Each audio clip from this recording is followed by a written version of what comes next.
अगदी बाहेर भेटते तशी बालाजी शेव मुरमुरा आपण घरच्या घरी फक्त 5 मिनिटांमध्ये बनवू शकतो। चला तर मग सुरुवात करूयात। तुमचं सगळ्यांचं खूप खूप स्वागत आहे। तरी ते मी सोलापुरी लाह्या घेतलेल्या आहेत। तर याला कोणी सोलापुरी लाह्या म्हणतात तर कोणी पंढरपुरी लाह्या म्हणतात।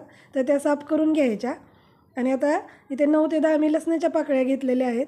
तर लसूण बारीक कुटून घ्यायचा आणि त्याच्यामध्येच मिरची पावडर टाकायची आणि हा मिरची पावडर आणि हा लसूण छानपैकी असा बारीक करून घ्यायचा आहे।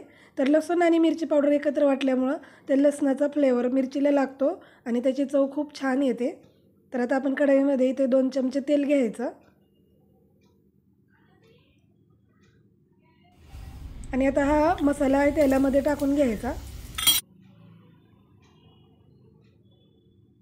आणि त्याला चांगलं मिक्स करायचं। खूप छान आणि खूप चटपटीत असा हा शेव मुरमुरा बनतो। आणि आता गॅस बंद करायचा आणि त्याच्यामध्ये हळद टाकायची, चवीपुरतं मीठ टाकायचं आणि त्याला चांगलं मिक्स करायचं। आणि आता आपण हे मसाला लाह्यामध्ये ओतून घ्यायचा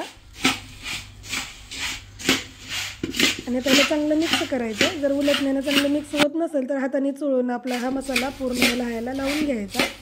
आणि ह्या ठिकाणी लाह्या भाजायची गरज नाही, तर ह्या लाह्या खूप कुरकुरीत असतात आणि ह्या पावसाळ्याच्या दिवसामध्ये लवकर मऊही पडतात। जर तसं होत असेल तर तुम्ही ह्या मुरमुऱ्याच्याच पॅकेटमध्येच तुम्ही हा चिवडा भरून ठेवू शकता, म्हणजे तो छान कुरकुरीत राहतो।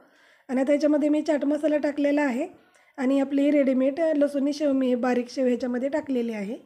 तर आता ह्याला चांगलं मिक्स करायचं आणि फक्त 5च मिनटामध्ये जसा बाहेर भेटतो बालाजी शेव मुरमुरा त्याचप्रमाणे आपला घरच्या घरी शेव मुरमुरा तयार होतो। तर नक्की तुम्ही सुद्धा करून पहा, खूप छान बनतो। आणि आवडला असेल तर लाईक करा, सबस्क्राईब केलं नसेल तर सबस्क्राईब करा।